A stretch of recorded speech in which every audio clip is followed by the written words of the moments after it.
Origen. La fermentación fue descubierta por el químico francés Louis Pasteur, quien en un principio se refirió al proceso como la vida sin aire. Anteriormente se creía que las fermentaciones eran procesos químicos, donde no se necesitaba la presencia o intervención de ningún microorganismo.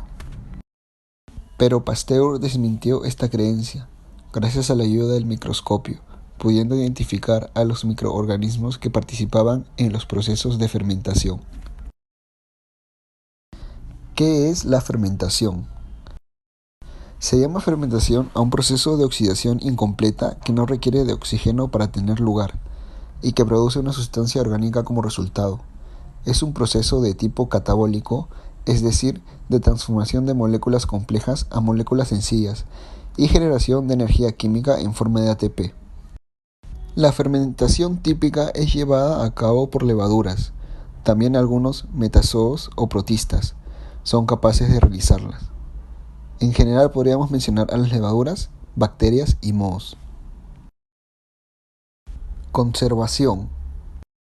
La fermentación es una de las biotecnologías aplicadas más antiguas. Se ha utilizado para conservar alimentos durante más de 6.000 años. Es una técnica de conservación de alimentos barata y fácil, y muy adecuada, donde otros métodos son inaccesibles o no existen, como las conservas y la congelación.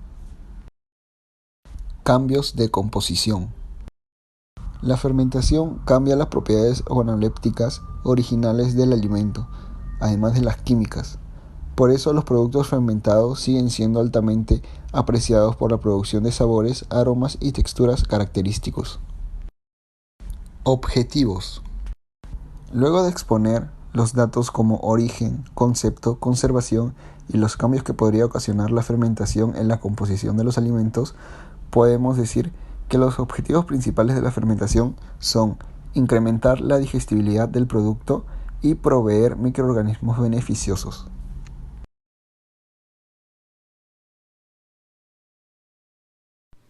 Ahora, para los microorganismos involucrados para la fermentación de los alimentos tenemos primero a las bacterias, segundo a las levaduras y tercero a los mohos. Ahora, como factores que afectan el desarrollo del microorganismo tenemos como primer punto los nutrientes, que serían como su forma de cómo alimentarse, su combustible.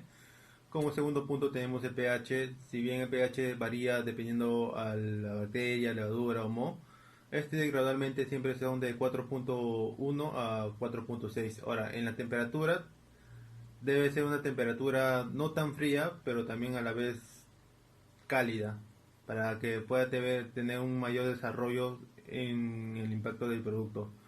En el oxígeno sirve para propagación de los microorganismos en la fase inicial de la fermentación, como también aditivos tecnológicos o inhibidores que ayuden a estabilizar la fermentación.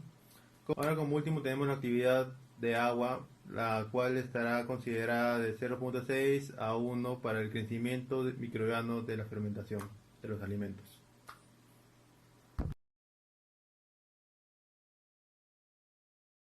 Existen 6 tipos de fermentación. La primera vendría a ser la fermentación alcohólica. En la fermentación alcohólica tenemos que este viene a ser un proceso anaeróbico, donde intervienen microorganismos que transforman los azúcares de los alimentos en energía, alcohol y dióxido de carbono. Como segundo tipo de fermentación tenemos la fermentación acética. Este tipo de fermentación se da por la bacteria Acetobacter. Esta bacteria vendría a ser la principal característica del vinagre.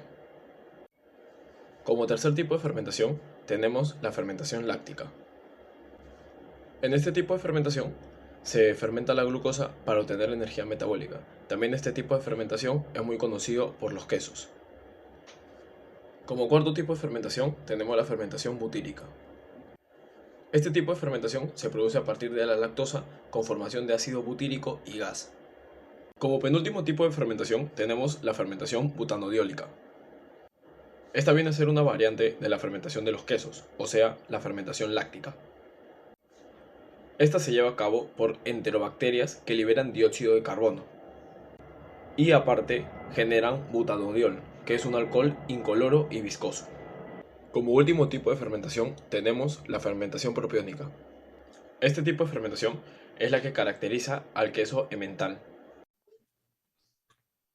Análisis crítico, opinión y conclusión sobre la fermentación. Beneficios. Generalmente los organismos fermentadores inhiben la presencia de otros organismos presentes entre la microbiota normal del alimento, los cuales pueden ser patógenos. Como segundo punto, tenemos que cambiar las propiedades del producto suelen alargar su vida útil, ya que es muy difícil que nuevos organismos se asienten sobre él estropeándolo o produciendo enfermedades. Y como tercer y último punto, tenemos que las bacterias acidolácticas pueden tener efectos beneficiosos en la flora intestinal, ya sea como los yogures naturales o las leches acidófilas. Bueno, en estos momentos voy a proceder a darles algunos ejemplos de cómo podríamos aplicar el tema de la fermentación en nuestra carrera de nutrición. Creo que el mejor ejemplo sería en el hecho de las dietas. Cuando un nutricionista brinda una dieta al paciente y les brinda también el consumo de alimentos fermentados, este nutricionista tiene la tarea muy importante de poder informarle al paciente cómo es el consumo y si es que en el caso también podría ser la preparación de estos alimentos. Ya que como vamos a ver más adelante, el hecho de no informarnos muy bien sobre la fermentación podría causar daños graves en nuestra salud. Ahora, como contras de la fermentación, tenemos que cambian las propiedades organolépticas del sabor, olor o textura originales del alimento, además de las químicas. Pueden perder nutrientes o recibir cambios en sus estructuras internas original. Además, algunos acidifican el producto como yogur o añaden compuestos alcohólicos que no son beneficiosos para la salud. Y como último punto en contra, tenemos la falta de control de la fermentación ocasionaría alteraciones bioquímicas en la composición de los alimentos. Y como conclusión llegamos a que el proceso de la fermentación es beneficioso para nuestra alimentación, siempre en cuando toda persona involucrada en su realización o consumo esté informada de una fuente confiable, ya que como vimos anteriormente, el descuido de estos alimentos fermentados podrían causarnos daños a nuestra salud. Bueno, eso ha sido gracias por todo por este video y espero que haya sido de su agrado y nos vemos para otro próximo video. Gracias.